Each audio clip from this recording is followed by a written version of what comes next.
Merhaba arkadaşlar. Yeni bir kitap, yeni bir video. Hepiniz hoş geldiniz. Bugün sizlere çok ilginç, şaibeli bir insanı anlatacağım. Kim?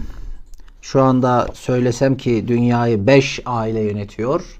Hemen ilk sayacağınız ilk iki isim Rothschild'ler ve Rockefeller'lar. Şu anda elimde Firhis kitaptan çıkmış bir iş adamının hatıraları. Otobiyografik bir eser. John D. Rockefeller.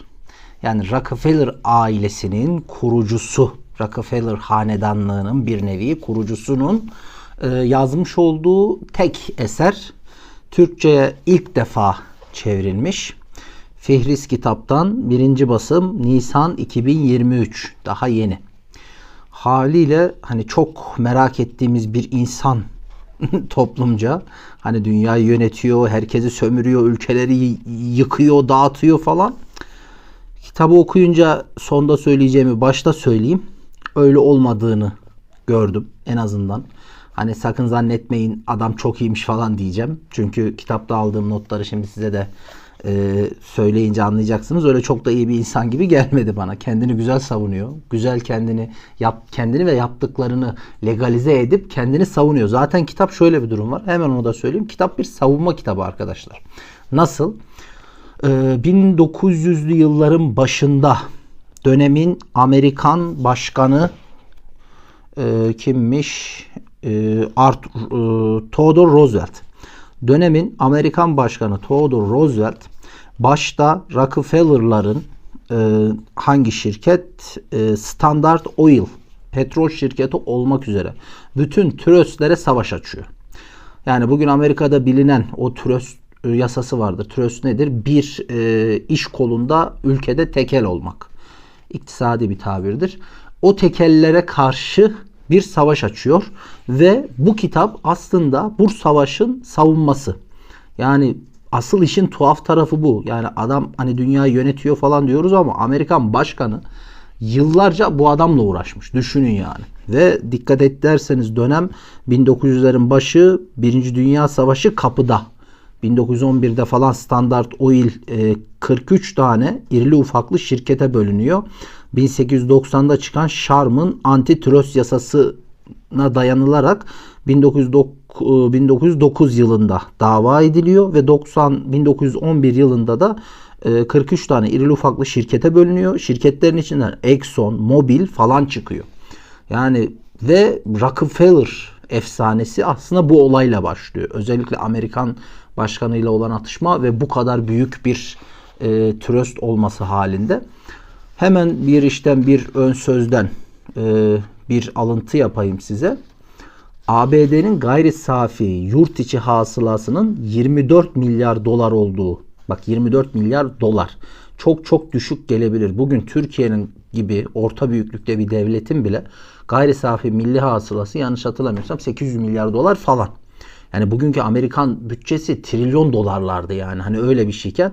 Hani buradan neyi demek istiyorum? Daha 100 yıl önce, 100-120 yıl önce doların alım pariterisi çok yüksekti. Yani 24 milyar dolar çok büyük bir bütçe. Neymiş? 1902 yılında ABD'nin bütçesi 24 milyar dolarken bu Rockefeller abinin şahsi serveti 200 milyon dolar.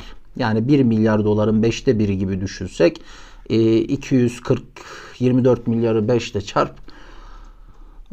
Şu an kafam durdu. 4, 5, 20. İşte büyük para yani. Hesabını siz yapın. Ve şahsi serveti bu. Şirketlerinin falan değil. Haliyle gerçekten o dönem için bile Amerika ile aşık atıyor. İçindeki bir iş adamı. Haliyle orta büyüklükteki devletlerle olan durumunu siz düşünün. Kitaptan kısaca nelerden bahsettiğini bu ön girişten sonra bahsedeyim aldığım notlardan. Kitabımız 136 sayfa, ön söz artı giriş artı 7 ana bölüm altında oluşmuş 53 alt başlıktan oluşuyor. Nelerden bahsediyor? Böyle bir eseri niye yazdığından bahsediyor. İlk dönem arkadaşları, iş ortakları, geçmişinde kendisine iz bırakan ailesinden, yakın çevresinden ve iş hayatından insanlara değiniyor. Eğitiminden bahsediyor. iş hayatına ilk atıldığı yıllardan nasıl girdiğinden bahsediyor. Kredi bulma çabalarından bahsediyor. Burası çok önemli. Kitapta birazdan alıntılarıyla ifade edeceğim. Yaptığı yatırımlarda izlediği yöntem ve yürüttüğü yolu anlatıyor. Bunları yaparken ahlaki ve ilkesel yönleri hem hayatında hem iş hayatında, hem özel hem iş hayatında. Standart Oil şirketinin yükselmesini, nasıl kurulduğunu anlatıyor. Fırsatları görme ve değerlendirme becerisini, yan iş kollarına nasıl dahil olduğunu, ulusal ve uluslararası iş bağlantılarını, pazar hakimiyetini nasıl sağladığını, özellikle burada uluslararası pazara nasıl girdiğini anlattığı çok kısa bir bölüm var. Çünkü aslında asıl incelenmesi gereken yer ora. Ama bir hesap verme hali olduğu için bu otobiyografik eserde haliyle biraz daha iç kamuoyuna yönelik, ulusal kamuoyuna yönelik şeyler yazmış. Aslında asıl incelenmesi gereken uluslararası, ulus dışı pazarlara, oralara nasıl girdiğiyle alakalı bir şeyler yazsaydı daha iyi olurdu. Biz onları ben şimdi size satır aralığından gördüğümü yorumlayacağım.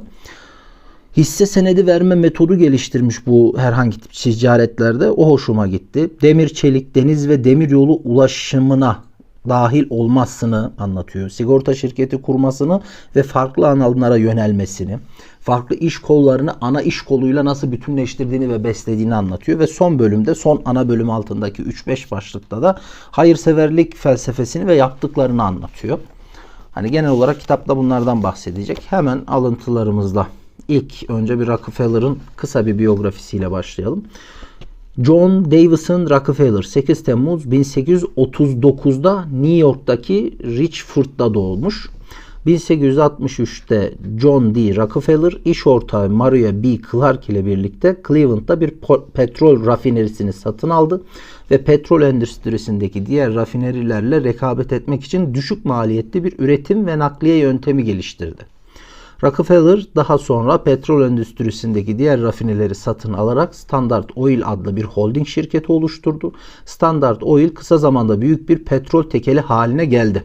23 Mayıs 1937'de 97 yaşında hayata gözlerini yuman Rockefeller, dünya tarihinin en zengin insanlarından biri olarak 1900'lü yılların başında ABD Başkanı Theodore Roosevelt ile girdiği mücadeleler ile tanınıyor.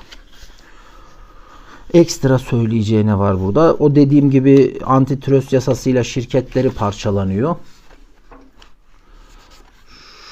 Şurada giriş bölümü. Aşırı dindar bir protestan olan John D. Rockefeller, Baptist kiliselere bağlılığı neticesinde hayırseverliğinin önemli bir bölümünü de bu din kurumlarına desteğiyle göstermiştir. Güneydeki siyahi kiliselere gösterdiği destek ve özgürlükçü tutumu da kişiliğine dair önemli ipuçları barındırmaktadır. ABD'nin gayri safi yurt içi hasılasının, onu da söylemiştim.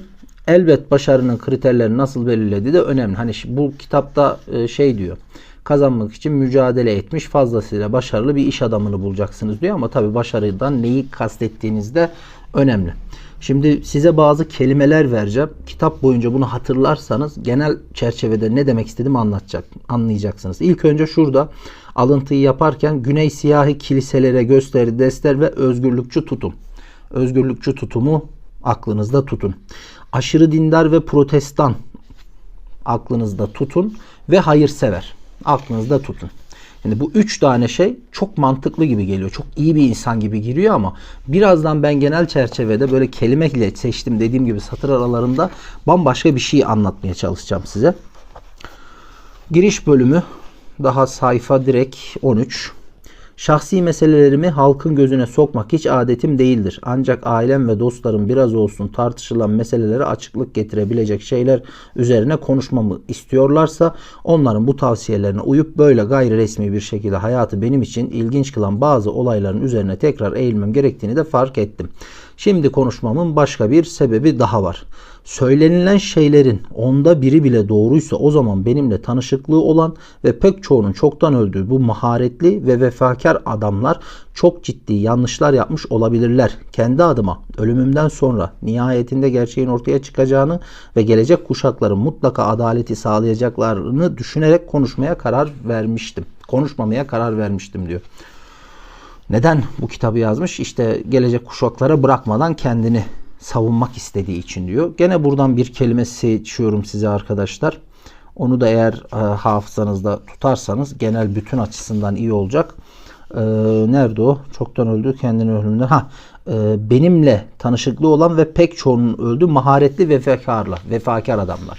Yani maharet, vefakar, liyakat, ekip çalışması gibi kelimeler aklınızda dursun bu şahısla ilgili. Hemen sayfa 15'ten bir alıntı. Her zaman birisiyle tanıştığımız anı yahut o ilk izlenimimizi hatırlamak mümkün değildir. Ancak ben şimdi Standart Oil şirketinin başkan yardımcısı olan Bay John D. Arkbol ile tanışmamı asla unutamam diyor ve bazı eski dostlar başlığı altında bu abinin ne kadar iyi bir insan olduğunu, ne kadar göreve bağlı olduğunu, kendisine ne kadar yardım ettiğini anlatıyor. Sermayeye karşı başlığı altında sayfa 19'dan bir alıntı. Bazılarımız bir anda büyük girişimlere atlayıvermek isterdi. Öbürleri ise çok daha mütevazı olanları korumayı tercih ederdi. Bu çoğu zaman bir uzlaşmadan ibaretti. Ancak bu meseleleri her zaman birer birer ele alıp çözerdik ve asla ne ilericilerin istediği kadar hızlı ne de muhafazakarların arzuladığı kadar ihtiyatlı ilerlerdik. Ancak nihayetinde her daim oy birliğiyle karar alırdık. Oy birliğinin altını çizmişim burada. Ortak akıl demişim. Beraber çalıştığı insanlarda hem böyle çok hızlı geliştirmek isteyen hem sabit kalmak isteyenlerin aynı anda şirketin yönetim kurulunda olduğunu ve kararlar alırken mutlaka ortak akılla alırmış. Başarmanın Keyfi adlı alt başlıklı bölüm sayfa 20. İlk ortaklarımdan Bay H.M. Flagler üstlendiği rol benim için her zaman bir ilham kaynağı olmuştur. Her zaman ileriye gitmek ve her türden büyük işleri başarmak isterdi. Her daim bütün sorunlarda aktif bir şekilde rol alırdı ve onun o muazzam enerjisi de şirketin ilk günlerindeki hızlı gelişiminin kaynaklanıyordu. Burada da başka bir arkadaştan bahsediyor kendince. Gayet çalışkanmış, bütün işleri pratik olarak çözermiş. Sayfa 29'dan sayfa 29'la kaç arası? 31 arası yol tasarlamanın keyfi. Buradaki bölümde 3 sayfada aslında en büyük ilgisinin peyzaj mimarisi olduğunu, ağaç dikmek, kaldırım, yol yapmak olduğundan bahsediyor. Özellikle şu an içinde bulun. Yani bu kitabı yazdığında 1909, 37'de ölüyor. Yani aşağı yukarı kaç yaşında? 50-60 yaşında. Yani aslında emekliyken yazıyor bu kitabı. Hemen bir dipnot olarak söyleyeyim. Yani 97 yaşında ölmüş olmasına rağmen çalışma hayatına 16 yaşında giriyor ve daha 60'lı yaşlarına gelmeden işten elini ayağını çekiyor arkadaşlar. Hani öyle ölene kadar da çok çalışan bir adam değil. Ve kitabın genelinde benim anladığım o aktif çalıştığı dönemde de her işe kendi koşmuyor. Demin ne dedim? O ortak akıl kelimesini aklınızda tutun dedim. Hayırseverlik adı altında insanları bir araya getirmesini aklınızda tutun. Ve mutlaka insanlara böyle vefa gibi, ne bileyim dostluk, arkadaşlık gibi kelimelere çok önem verdiğini hatırlayın.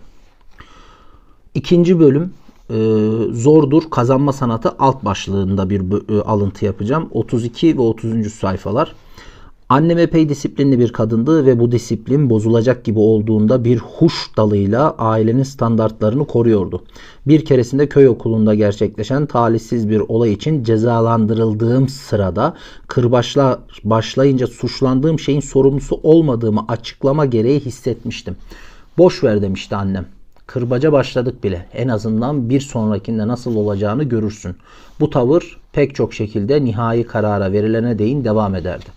Bayağı annesi tarafından kırbaçla dövülüyor arkadaşlar. Ve bunu bir disiplin şeyi olarak görüyor.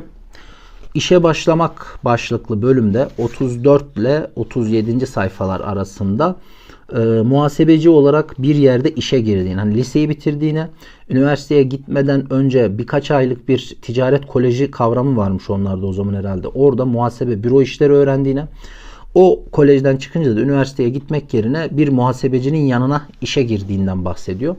Muhasebecinin yanında gitgide işleri öğrenirken hani 3 ayda 50 dolardan aylık 500 dolar maaşa çıkmış. Kendince bir para biriktirmiş. Hani küçük sermaye ile yola başlamış. Aslında öyle ne bileyim komple teorilerindeki gibi arkasında dev krediler falan yokmuş. Bayağı muhasebecinin yanında çırak girip oradan aldığı paralarla ilk defa bir arkadaşıyla bir şirket kurmuş. 4000 dolarlık sermayeli. Ve o 4000 doların da zaten 1000 dolarını kendi biriktirdiyse 1000 dolarını da babasından faizle kredi olarak almış. Babasından faizle kredi olarak, yanlış duymadınız. Sonra ilk banka kredisinden bahsediyor. Burada çok hoş bir alıntı var. Onu okuyacağım. Neredeyse heyecandan titreyerek onun kararını beklemiştim. Onun dediği banka müdürü. Bir bankaya gidiyor. Daha önce tanıdığı bir insan. Genç kendisi, daha 16-17 yaşında. Onun kararını bekliyorum diyor. Ne kadar istiyorsun demişti. 2000 dolar. Pekala Bay Rockefeller, öyle olsun diye cevaplamıştı. Ama bana depo faturalarınızı verin. Bu yeterli olacaktır. Bankadan çıkarken sevinçten ağzım kulaklarıma varmıştı. Başım dikti. Düşününce bir banka bana 2000 dolarına güvenmişti. Artık toplumda önemli bir adammışım gibi hissetmiştim.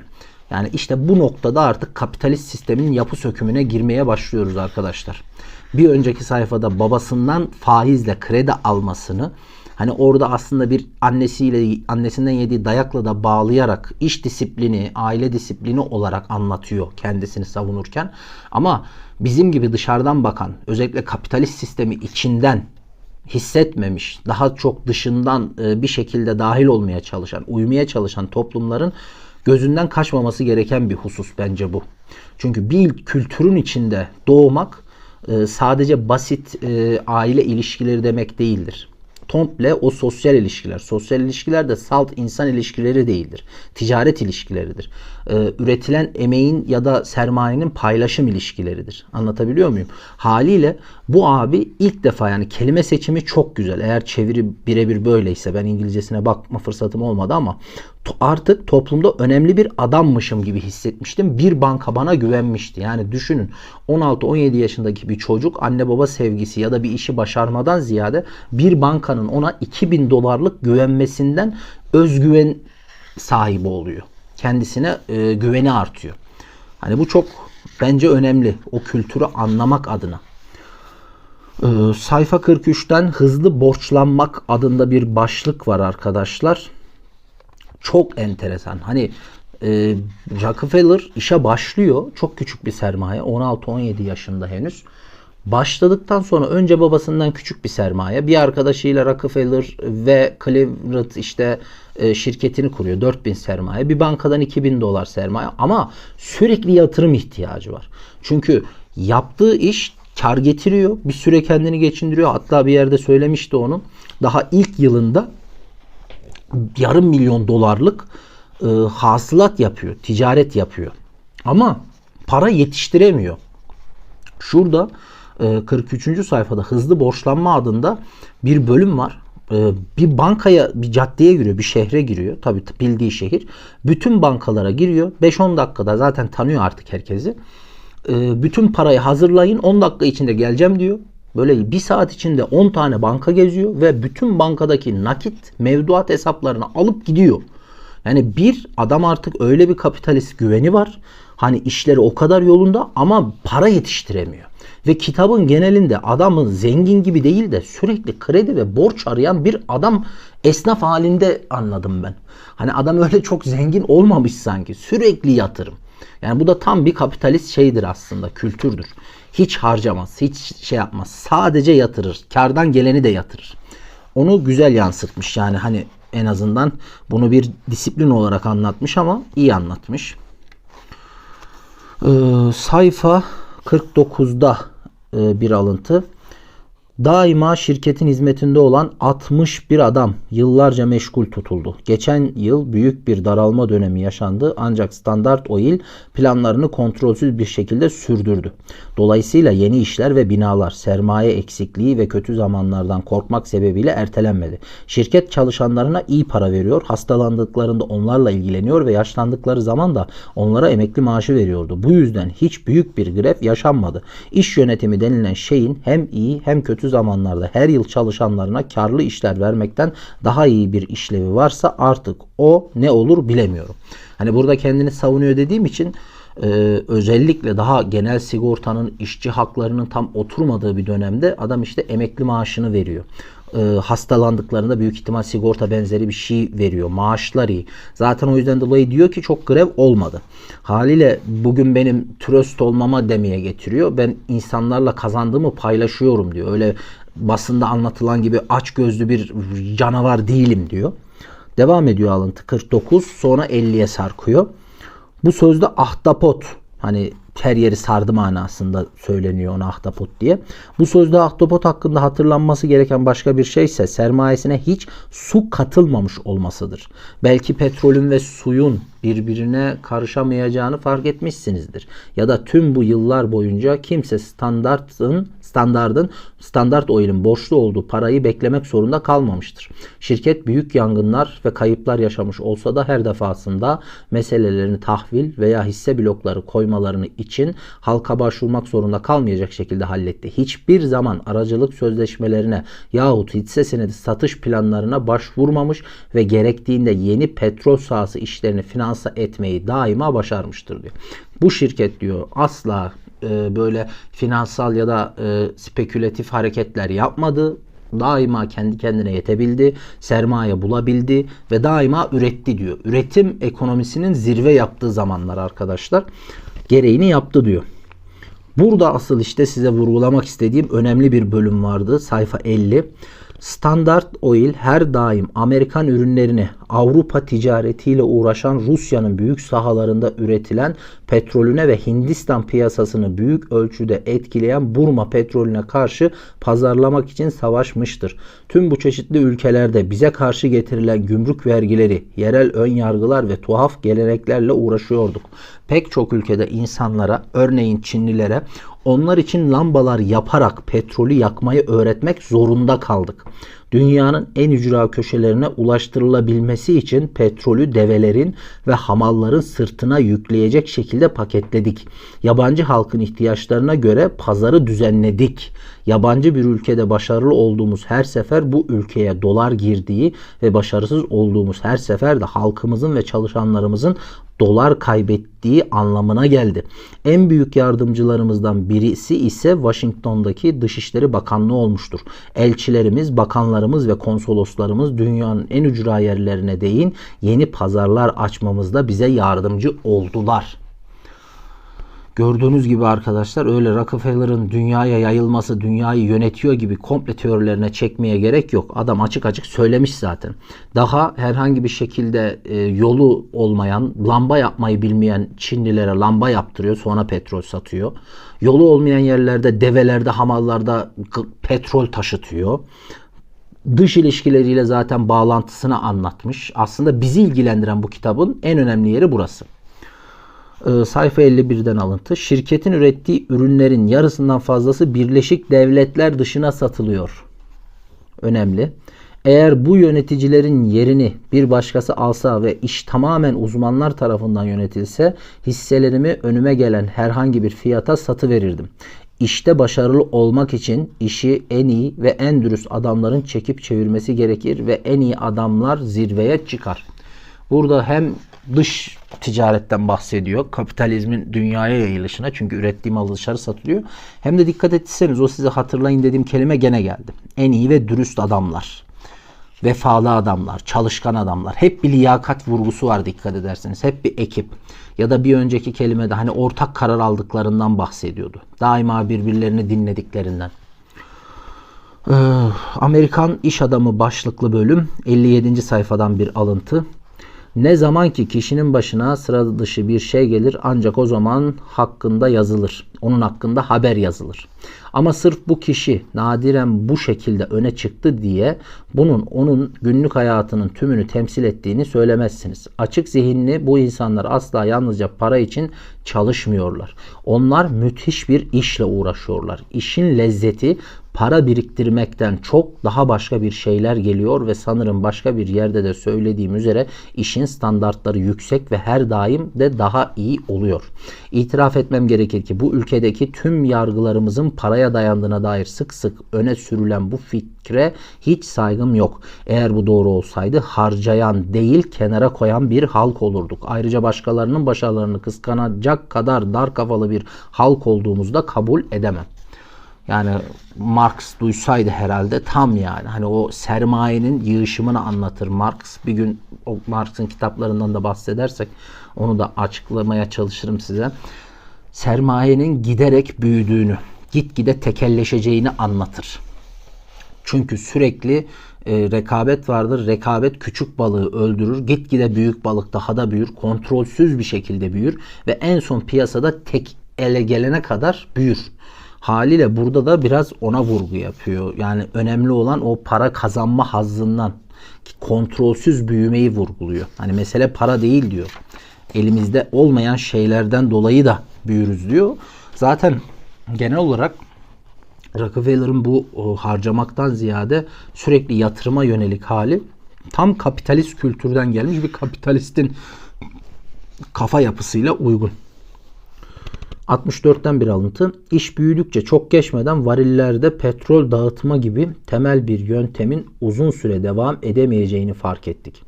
Burada varil dediği arkadaşlar tahta varil. O Amerikan filmlerinde, western filmlerinde falan görmüşsünüzdür. Büyük büyük fıçılar var ya, onlar. Hani varil derken bugün kullandığımız metal, teneke, demir, o büyük variller gelmesin. Zira çoğu zaman varil içindekilerden daha fazlasına mal oluyordu ve ülkenin ormanları uzunca bir süre gerekli materyali ucuza sağlayamazdı. Ülkenin ormanlarını bugün gördüğümüz manada dikkat ederseniz bir kapitalist şey olarak görmüyor. Hani böyle doğa, ağaç, çevre, tabiat olarak görmüyor. Ülkenin ormanları uzunca bir süre gerekli materyali ucuza sağlayamazdı. Ucuz ve materyal, ülkenin ormanları ama. Hani bu yüzden kafamızı farklı dağıtım yöntemlerine çevirdik. Boru sistemini geliştirdik ve işin gereklerine yetecek kadar boru sistemi inşa etmek için sermaye topladık.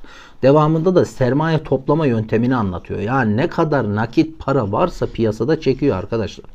Aslında Rockefeller'ın hikayesi şey gibi değil. Bir adam böyle pohpohlanarak büyütülmüş değil.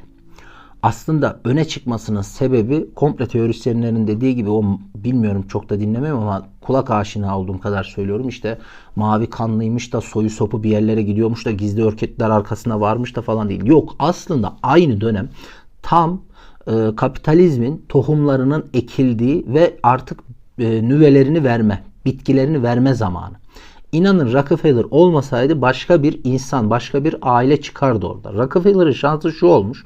Çok mümbit bir araziyi güzel kullanmış, piyasayı iyi okumuş, doğru yatırımlar yapmış. İkinci şansı, asıl bu meselede ikinci şansı şu olmuş.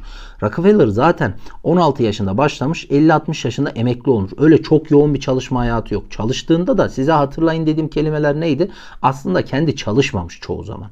Birilerini çalıştırtmış. Sürekli kitabın genelinde aslında kendini savunmak adına ortak akıl, işte liyakat falan diyor ama sürekli birilerine iş pasladığı, birilerine iş yaptırdığı, kendisinin ise sadece genel kontrolü yaptığını görüyorsunuz.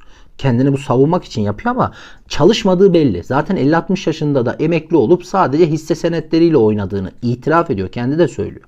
Rockefeller'ın ikinci şansı güzel yatırımlar ve ailede peş peşe gelen birkaç neslin bunu sürdürüyor olabilmesi olmuş.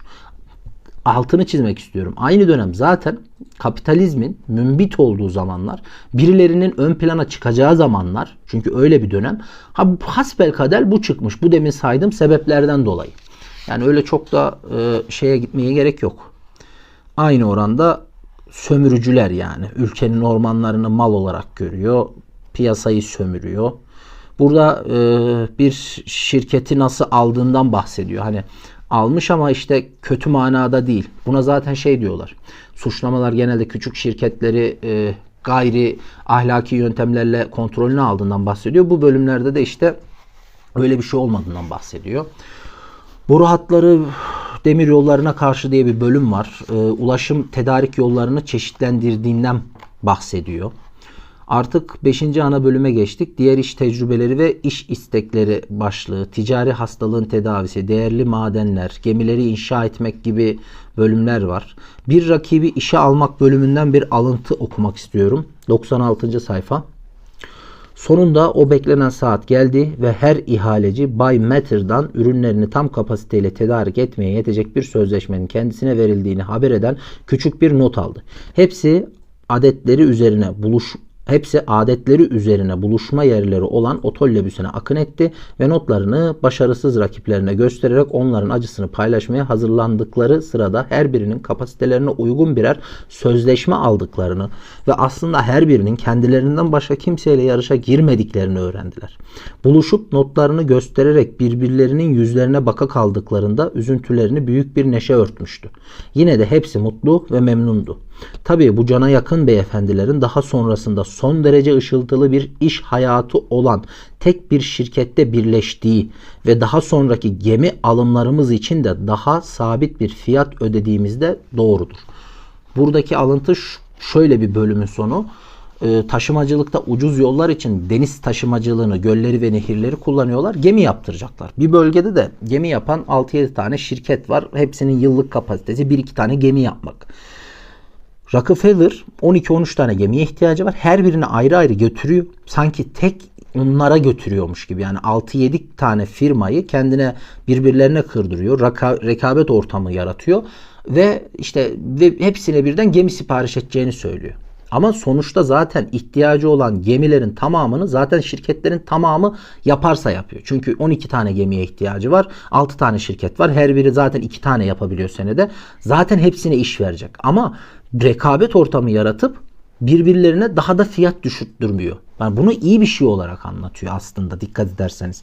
Hani burada sadece kendilerine rakipti. İş piyasasında sadece kendinin rakibisindir falan gibi tabirler var ya.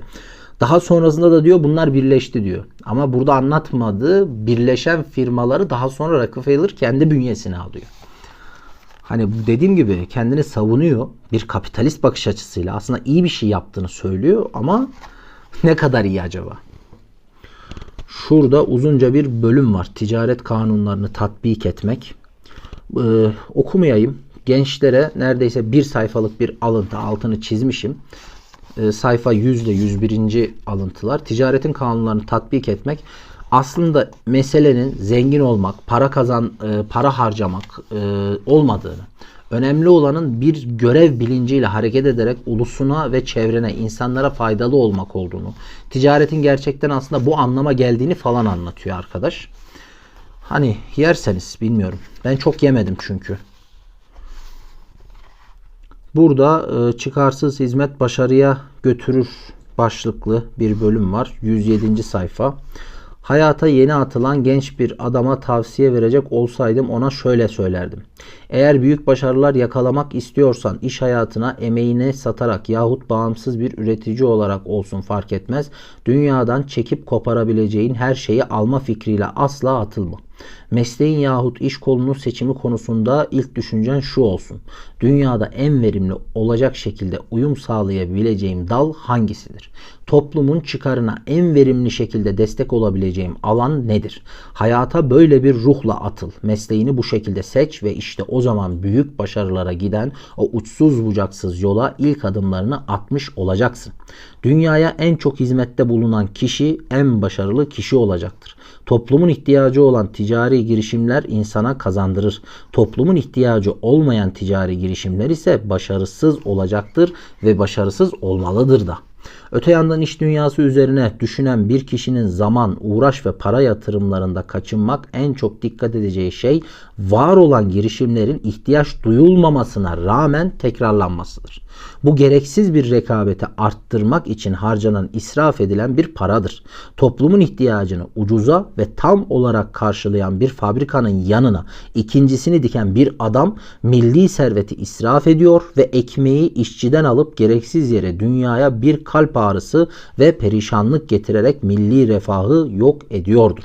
Amerikan halkının gelişimine ve mutluluğuna en büyük engel muhtemelen pek çok insanın paralarını ve zamanlarını yeni alanlara yönelip onlara ihtiyaç duyulan endüstrilerin gelişimine koymak yerine rekabetçi endüstrilerde benzer işler kurarak harcamalarıdır. Anam herif melek ya.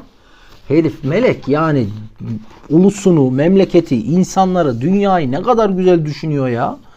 Yani şu sayfaları okuyunca diyorsun ki adam hiç. Ya ama bir yandan da şöyle bahsettiği dönemde zaten seri üretim hani tamam sanayi devrimi çok önce olmuş ama sanayi devrimi hala çok küçük makineler üzerinden çok küçük araçlar üzerinden işliyor. Haliyle o sanayi devriminin asıl böyle kitlesel üretim yaptığı, insanları refah toplumunu hazırladığı dönem 1900'lerin başı. Tam bu dönemler aslında. Haliyle hangi alana el atsan aslında o kadar da dolu değil. Boş. İşte hani petrol rafinerisi aldığı dönem 50 küsürler arkadaşlar. Hani öyle çok bir zaten ortalıkta petrol devleri falan yok. Petrol de öyle çok rafine edilmiş. Bugünkü gibi kurşunlu kurşunsuz motorun 40 çeşit hali yok. Yani büyük ihtimal içten patlamalı motorlarda kullanılan birkaç standart özelliği var. O kadar. Kalanı da gaz yağı, katran falan, asfalt falan yapıyorlar. Şimdi adam zaten o yüzden bu dediğinde biraz bu dediğine inanıyor olabilir. Ama ben çok da işler sarpa sarınca öyle şey yapacağını düşünmüyorum. Ne derler? Hani rekabetten kaçacağını, ulusun çıkarını düşüneceğini falan. Hani kitabın genelini okuyunca adamı bir melek zannediyoruz. Tabii ki kapitalist. Burada iki türlü yardımdan bahsediyor. Tam yani kapitalist kafayla yapılan bir şey ama var ya 110. sayfada uzun bir paragraf ama tamamını okumayacağım. İlk sözünü ettiğimiz yardım şekli kişinin yoğun bir şekilde duygularına hitap eder. Ancak ikinci yardım bununla uğraşacak sağlam bir kafa gerektirir. İlk yardım dediği şu arkadaşlar. İhtiyaç duyan insana doğrudan nakdi ya da ayni yardımda bulunmak. Aynı dedin işte aç olarak ekmek, buğday yardım kolisi verirsin ya da maddi olarak para verirsin. İkinci yardım dediği toplumu bu tarz şeylerden kurtarmak. Adamın genel kafası şöyle çalışıyor zaten. Hani o alıntıları da geldi mi bilmiyorum ama oraya okuyayım tam anlayacak. Bak tüm yardımlardaki en temel şey 114-115'ten alıntı. Kişiye gerçekten yardımcı olabilecek şey kendisi için gösterdiği çabadır. Hepimiz hayatın nimetlerinin mümkün olan en geniş şekilde dağıtılmasını isteriz. Bunun için de bazıları insan doğasının temel gerçeklerini tamamen göz ardı eden ve hayata geçirilirse belki de tüm uygarlığımızı çaresiz bir sefalete sürükleyecek olan pek çok şey önerilmiştir. İnsanlar arasındaki ekonomik farklılıkların temel sebebinin insanların kişilikleri arasındaki farklar olduğuna ve ancak güçlü bir kişiliği oluşturan nitelikleri insanlığa yayabilirsek refahı da aynı şekilde paylaştırabileceğimize inanıyorum. Normal koşullar altında fiziken, zihnen, karakter ve irade olarak güçlü olan kişi hiçbir zaman yoksunluk çekmez. Ancak bu nitelikler kişi kendi uğraşmadığı sürece asla boy göstermez ve daha önce söylediğim üzere bir kişinin bir başkası için yapabileceği en iyi şey onun kendisine yardım etmesine yardım etmektir. Yani tam kapitalist kafa. Yani tam böyle sosyal darwinizmin zirvesi. Eğer sen yoksunsan, düşmüşsen, toplumda başarısızsan zayıfsındır. Karakterin zayıftır, ne bileyim ne diyor burada işte zihnen, fiziken, karakter ve irade olarak zayıfsındır. O yüzden düşmüşsündür. Yoksa güçlü olan kapitalist ayakta kalır. Ve yardım dediği şey de öyle düşmüş adama doğrudan ayni ya da nakdi yardımla olmaz. Ona kendini ayağa kaldıracak. O meşhur var ya bana balık verme, balık tutmayı öğret. Yani balık tutmayı öğret de adamın kolları yoksa ne yapacaksın? Oltayı neyle tutacak? Hani bu tarz zaten kısa şeyler onlar bile düşünün yani. Çok güzel bir örnek oldu. Hani bana balık verme, balık tutmayı öğret. İlk kulağa geldiğinde böyle çok güzel, çok naif, gerçekten insanın evet diyeceği bir şey. Ama insanlar bir adım ötesini düşünmediği için bu lafın mesela ne zaman çıktığını ben bir gün size Erik Fromm falan anlatırsam söylerim. Özellikle 68 kuşağında bu doğu felsefesi falan popüler olunca kapitalizm her şeyi kendince yorumladığı gibi o felsefeleri de yorumladı. Haliyle Konfüçyüzm'den, Budaizm'den gelen o felsefi akım kapitalizm süzgeninden geçip insanlara verildi. Yani bizim o bildiğimiz demin dediğim gibi işte bana balık verme, balık tutmayı öğret falan lafı işte bu kapitalist kültürün güçlü ol, ayakta kal. Sana yardım etmeyeceğim. Sen kendi kendine yardım edeceksin. Yoksa düşersin, aç kalırsının böyle kibar hali. Tabi yersen. Düşünen insanlar yemez arkadaşlar. Haliyle bu kitabın bölümü sırf yardımla ilgili bundan sonrası bölümler. Çünkü artık işten güçten şirketi kurmuş. Sermayeyi, demir yollarını, gemileri, her şeyi kurmuş. Adamın zaten şöyle bir taktiği var. Hani onu da bahsedeyim. Ondan sonra hayır hasenat bölümlerine geçeyim. Yani adamın taktiği şu. Bir iş sahasına girdiğinde ilk başta sahayı tanıyor. Sahayı tanıyor, pazarı tanıyor. Hangi ürünü üreteceğim, kime satacağım, en ucuza nasıl mal ederim? En ucuza mal ettiğim ürünü en ucuz yolla sattığım insana, tüketiciye nasıl ulaştırırım? Ulaşım yolları dahil arkadaşlar. Demin hani uluslararası ticarette dedi ya, herhangi bir ülkeye gidince hamallarla, develerle bile oraya ulaşıyor. Aynı şeyi ulus ve uluslararası her yerde yapıyor. Haliyle direkt gittiğinde maliyeti düşürecek yatırımlar yapıyor. Hani sürekli para arıyor. Sürekli borçlu dememin sebebi şu. Bir piyasaya giriyor. İşte fıçılarla taşınıyor petrol haliyle. Maliyetli geliyor ya, yatırım yapmaktan korkmuyor. Çekinmiyor. Çünkü neden? Para kendinin değil zaten. Para piyasadaki mevduat hesapları. Bankalara giriyor, alıyor ve onunla ne yapıyor? İşte boru hatlarını geliştiriyor. Demir yollarını geliştiriyor. Bir yerde nehir mi gördü? Nehirden gemiyle taşıyor. Yani ilk önce ucuza mal ettiği malzemeyi ucuza ulaştırmaya çalışıyor. Ve bu sahayı da ele geçiriyor. Hani merkezi petrolse yan sahası ne? Demir, çelik, gemi. Hemen oraya da el atıyor. Orayı da ilk önce taşeronlar, küçük şirketleri yönlendiriyor. İşi öğreniyor. İşi öğrendikten sonra bünyesine alma şekli var. Mesela burada notlarımda dediğim o hisse senedi verme metodu var ya. İlk önce işi küçük şirketten öğreniyor. Ona kendi bünyesine alırken iki teklifte sunuyor. Ya hisse senedi vereyim diyor, ya da nakit vereyim diyor. İlk başlarda nakit teklif edildiğinde insanlar nakit almaya temayülken şirket büyüdükçe ve kendini ispatladıkça artık insanlar nakit istememeye başlıyor. İşte örnek veriyorum, sen X eyaletinin bir şehrinde boru hattı işleri yapıyorsun. Kendince küçük yerel bir pazarın var. Rockefeller'ın şirketi geliyor. Buraya işte petrol ya da başka bir şey getirecek. Sen ilk önce onun taşeronu oluyorsun. Taşeronu oluyorsun. Senin üzerinden piyasayı öğreniyor. Onu öğreniyor. Sonra seni bünyesine katmak istiyor. Bünyesine katarken de ilk başta para teklif ediyormuş. İlk önce insanlar parayı tercih ediyormuş ama sonra hisse senedi. Adam, dikkat ederseniz, aslında hiç maliyet, sermaye harcamadan kendi kendini büyütmüş. Ve bu bir yöntem. Bunu geliştirebilmiş. Zaten benim anladığım, tabii o dönemi sadece bu kitapla, bir kitapla ya da bir adamın sözleriyle hissedemezsiniz ama sezgisel olarak hissettiğim şu. Zaten adamın birden patlamasının sebebi orada bu olmuş ve bu çok dikkat çekmiş. Amerikan başkanının gözünde düşünün. Koskoca Amerikan başkanı bununla uğraşmış. Haksız mı haklı mı bilmiyorum. Kendi iç meseleleri ama olay oralardan başlamış arkadaşlar. Yani adam bir tarihi eşik görmüş, bunu değerlendirmiş ve yükselmiş.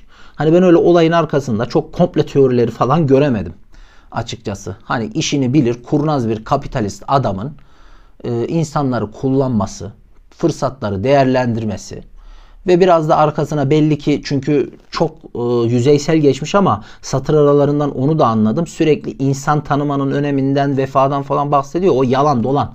Girip çıktığı ortamlarda belli ki çok insan tanımış. Yani devlet ve pazarda çok bağlantıları var. Daha genç yaştan itibaren. Onları da çok kullanmış. Haliyle büyümüş.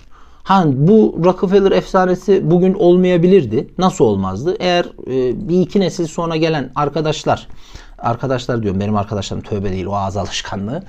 Bir iki nesil gelen, sülbünden gelen oğlu ve torunları, aile bu işi götüremeseydi, kotaramasaydı büyük ihtimal dağılır giderlerdi. Ki çok büyük ihtimal, tahmin ediyorum, bununla ilgili bir çalışma var mı bilmiyorum ama büyük ihtimal Rockefeller'ın bu dönemlerde aynı büyüklükte Rockefeller'a rakip olan insanlar da vardı. Onlar bugünlere gelemedi. Tek fark bu. Bunun da gelmesinin öyle çok kendinden, dediğim gibi, komple teorileriyle alakası yok. Kader birazcık yol vermiş. O kadar. Başka söyleyeceğim. Hayır ve sanat işleri de zaten böyle. Hayır işlerine bakışı da tam bir kapitalist gibi. İnsanlara öyle doğrudan emeksiz yardım etmeyi bile şey yapmıyor ve bunu kendince ahlaki olarak zihninde legalize etmiş. Satır aralarında şey diyor, işte insanlara doğrudan verdiğim paradan hayır gelmez. İnsanlar rahata alışır. Önemli olan onları sisteme adapte etmektir falan diyor. Halbuki demek istediği şu: bana işçi lazım, sömürecek adam lazım, bana emek gücü lazım. Eğer bu adam bugün yaşasaydı, makine gücünü görseydi, o zaman hala insan gücüne ihtiyaç var. Hani yok, onu da demezdi büyük ihtimalle. Kurduğu eğitim, yaptığı yatırımlar, iki tane şeye çok yatırım yapmış. Bir kilise, iki bilim. Yani onu da ben kendince güzel anlatıyor ama dine yaptığı yatırımdan anlaşılıyor ki özellikle o siyah sömürece eğitimsiz insanları kendince din üzerinden bağlamış. Bilime yaptığı yatırım da gene satır aralarından onu anlıyorsun. Kendine faydalı olacak bilim. Öyle serbest düşünce falan filan değil yani. Daha böyle fen bilimleri, makina, tabiat, yol bilimleri. Halbuki onlara. Yoksa kendine faydası olmayacak bilime de yardım yapmaz gibi geliyor bana. Çok mu sinirlendim ya? Sona doğru bir yükseldim. Eşim şu anda beni bir dinliyor, bir sakin ol falan dedi de. Ne bileyim bir tanem, sinirlendim ya. Yo, sakin olma. Sakin olmayayım mı? Ya bir sinirlendim yani. Onaylıyor musun? Tamam. Eşim de bana katıldığına göre benim için bitmiştir. Öncelikle şunu söyleyeyim. Zaten ben bu çalışmayı eşime kendimi daha iyi anlatabilmek için, eşimi nasıl derler, etkilemek için yapıyorum arkadaşlar. Ben bir şey okuyup anlattığımda eşim vay benim kocam da ne kadar çok şey biliyor maşallah falan deyip de beni beğenince ben çok mutlu oluyorum. Sırf hanımı etkilemek için yaptığım videolar aslında bunlar. Ama siz de nasiplenin yani. Beraber bir sohbet ortamı olsun. Bence güzel oldu. Her zaman ne diyoruz? Kolay gelsin.